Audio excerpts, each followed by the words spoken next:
çok muhterem bizim bir hocamız. Kur'an'dan çok güzel anlatan kendisine veriyorum. Allah hepinizden olsun.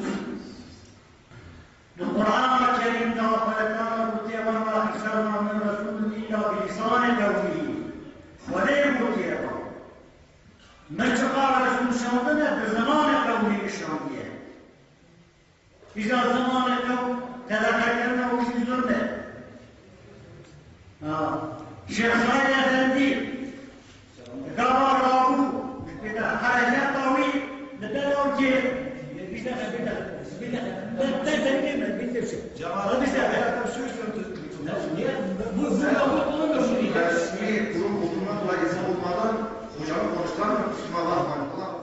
Burası 1925 Kürt isyanının önderlerinden Şeyh Said'in memleketi Erzurum'un Hınıs ilçesi. Aralarında Şeyh Said'in akrabalarının da bulunduğu cemaat, Ulu Cami'de verdikleri mevlidde Şeyh Said ve arkadaşlarının idam edilişlerinin 87. yıl dönümünde anmak istiyor. Ancak AKP'nin Kürdistan'a gönderdiği Fethullah Gülen cemaatine bağlı devlet imamı, din aliminin Kürtçe konuşmasına bile tahammül edemiyor. Devlet imamının imza attığı skandal, Kürtçenin her alanda serbestçe konuşulduğu söylemini ağzından düşürmeyen AKP ve Gülen cemaatinin gerçek yüzünü bir kez daha ortaya koyuyor. Müezzinin mikrofonu verdiği din aliminin Kürtçe konuşması üzerine huzursuz olan, yerinde duramayan, adeta kıvranan devlet imamı, Şeyh Said isminin telaffuz edilmesi üzerine mikrofonu zorla alarak Kürt din alimini konuşturmayacağını söylüyor.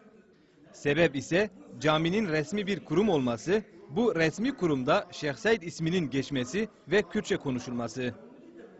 Gülen cemaati imamına "Burası Allah'ın evi, resmi kurum değil" sözleriyle tepki gösteren din alimi vaazini Kürtçe sürdürüyor.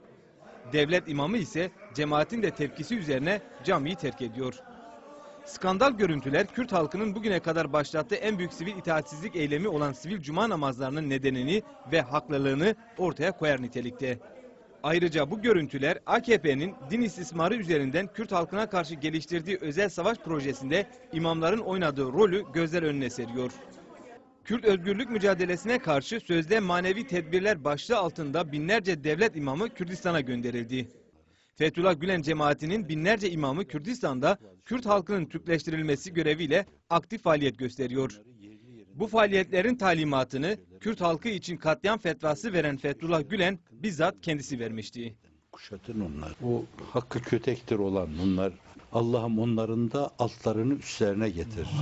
Birliklerini boz. Evlerine ateş sal. Feryadı figan sal. Köklerini kes. Kurut ve işlerini bitir.